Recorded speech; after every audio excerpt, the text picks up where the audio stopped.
Welcome to Follow Him Favorites. This is where John and I are sharing a single story to go with each week's lesson. John, we are in section 89 through 92 this week, the word of wisdom. I know you know it well, and I have a story to tell you. It doesn't go with any particular verse, but it does go with the idea of the word of wisdom.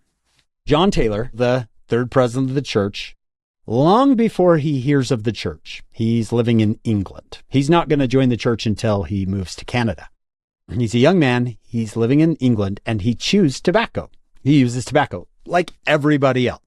One day, apparently, he goes to reach for his tobacco in what's called a snuff box. It looks kind of like a scripture case. He actually stops and he realizes that he's craving this tobacco. He doesn't like that feeling. He talks to his snuff box.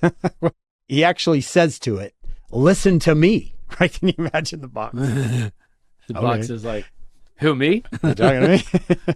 He says, "Listen to me. I will be a slave to nothing."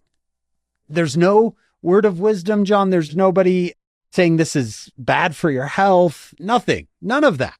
He just notices in himself that he's a slave to something. He never uses tobacco again. He never uses it again from that day. I will not be a slave. That reminds me, I had a professor named Joseph Fielding McConkie who said one day, if you're high on drugs, you're low on agency. And I thought, what an interesting idea.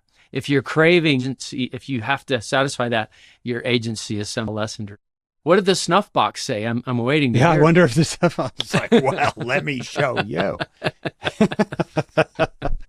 Anybody listening out there, including John and I, we need to take account of, am I a slave to something? Could even be a drink or a phone. I've heard some people say life is like getting your spirit to take charge of your body because your body has cravings. When you're fasting, you're saying, is my spirit strong enough to be in charge of my body? To be in control. Yeah. I've heard it said this cell phone is a wonderful tool, but a terrible master. You want to be careful. I am a slave to nothing. I heard you give a talk once where you asked people if they had ever had a cell phone do what on their head? Yeah, if it's ever fallen on your face because you're so tired. You're in bed, you're doing this, and I gotta crush the candy. And it bonks you on your forehead. Yeah, this candy ain't going to crush itself. One girl said to me, she said, "Brother Smith, it was an iPad, right?" See the scar right here. Yeah. Hey, we hope you'll join us on our full podcast. It's called Follow Him. You can get it wherever you get your podcasts. We are in sections 89 through 92, mostly spending our time on the word of wisdom with Sister Karen Hepworth, who loves the word of wisdom. You're going to love what she does with these sections. Then come back next week. We'll do another Follow Him Favorites.